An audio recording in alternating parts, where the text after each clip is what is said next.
مولانا حق نواز جنگوی نے جب لشکر جنگوی بنایا تھا تو حکومت کو چاہیے تھا کہ اس کو شروع میں ہی بین کرتی اور اس کی ریکمنڈیشن باقاعدہ دی گئی تھی،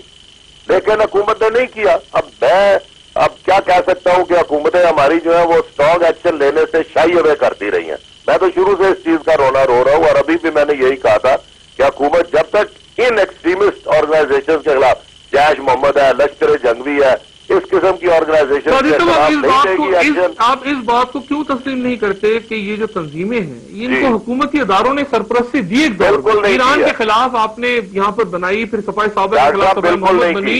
یہ ریاض بسرا خود پناہ میں رہی، یہ سب کچھ آپ کی سرپرستی میں ہوا ہے، سب کچھ تو ایڈمٹ کریں۔ نہیں ڈاکٹر صاحب، میں یہ بالکل ایڈمٹ نہیں کروں گا۔ میرا اپنی ریکمنڈیشن ہے لشکر جنگوی کے اوپر کہ یہ ایک ایسی تنظیم ابھر رہی ہے جس کو فوراً امیڈیٹلی جو ہے وہ نپ دی ایول ان دی بڈ کرنا چاہیے، کیونکہ یہ مسلمانوں میں تفرقہ پھیلائے گی اور یہ اس قسم کی ٹیچنگ کی اجازت نہیں ہونی چاہیے۔ یہ میری ریکمنڈیشن گئی، لیکن حکومت نے اس چیز کو ایکسپٹ نہیں کیا،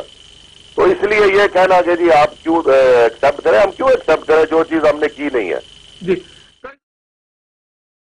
فرقہ واریت، میں پہلے کہہ چکا ہوں کہ فرقہ واریت ٹیررزم ہے،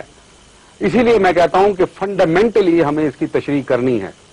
اور جب تک یہ تشریح نہیں ہوگی ہم معاملات کو درست نہیں کر سکیں گے۔ وہاں کوئی ویپن ٹریننگ نہیں دی جاتی، لیکن جو مدرسے کی تعلیم میں دو عنصر ہوتے ہیں، ایک جس کو دعویٰ کہتے ہیں، دوسرا ہے جہاد، اور یہ تعلیم براہ راست قرآن سے برآمد ہوتی ہے، اور اس میں وہ کہتی ہے کہ ریزسٹ کرو، برائی کا راستہ روکو۔ ٹیررسٹ کس طرح بن رہے ہیں اگر ملٹری ٹریننگ نہیں ہو رہی اور تعلیم دی جا رہی ہے ان کو دعوت اور جہاد کی؟ سب تو ٹیررسٹ کیسے پیدا ہو رہا ہے پھر وہاں؟ جی ملٹری ٹریننگ تو دی جاتی ہے، مدرسہ کے اندر نہیں جاتی، مدرسہ سے باہر دی جاتی ہے۔ پوائنٹ از آپ ایک لڑکے کو پروڈیوس کر رہے ہیں مینٹلی اس کو برین واش کر کے، اس نے شروع پہلے دن سے سیکھا ہے کہ میں اگر کسی شیعہ کو ماروں گا تو میں جنت چلا جاؤں گا اور شیعہ کافر ہے، اس نے یہی سیکھا، اسی تعلیم پہ اس کو آپ ایک روبوٹ بنا کر باہر لے نہ کریں، آپ خود کہہ چکے ہیں کہ بہت کم مدرسے ایسے ہیں باجی، ہنڈریڈز ہیں، there are hundreds of them, ٹھیک ہے، بہرحال چھوٹے موٹے ملا کے شاید ابھی بھی ہیں۔ دیکھیں بات یہ ہے، جب یہ لڑکا پروڈیوس ہوتا ہے کہ میں نے، اور وہ اس میں باقاعدہ بلیو کرتا ہے کہ جی شیعہ کافر ہے، میں نے مارنا ہے، میں جنت چلا جاؤں،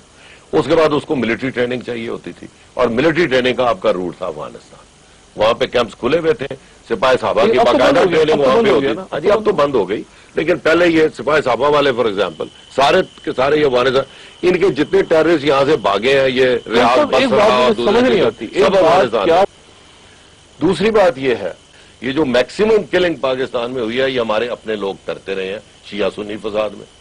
وہاں پہ یہ سپاہیں کھڑی ہو گئی تھی، جیش محمد، سپاہی صحابہ، لشکر جنگوی، ہم نے کیا یہاں پر ٹیررزم نہیں پاکستان میں پھیلا لیا ہوا تھا، اور ریکمینڈ بھی ہم کرتے رہے ہیں کہ ان کو بین کریں، ان کے اوپر ایکشن لیں، لیکن یہ پولیٹیکل گورنمنٹ کا فیصلہ ہے کہ وہ لے گی یا نہیں۔ آئی ایس آئی کا تھا کہ ان کو بین، بالکل ایبسولوٹلی، میرا اپنا ایک بہت اسٹرانگلی ورڈڈ لیٹر میں نے بھیجا تھا کہ جی یہ لشکر جنگوی اور سپاہی صحابہ کو ہمیں بین کرنا چاہیے، بے نظیر صاحبہ کی طور کی بات، جی ہاں، کیونکہ یہ مسلمانوں میں نفرت بے نظیر بھٹو اس کو نہیں کر رہی تھی، نہیں، کیونکہ یہ ہاتھ لگاتے ہوئے لوگ ڈرتے ہیں، اس کے لیے ہمت چاہیے تھی، بیکاز ہر کوئی ڈرتا تھا کہ یہ لوگ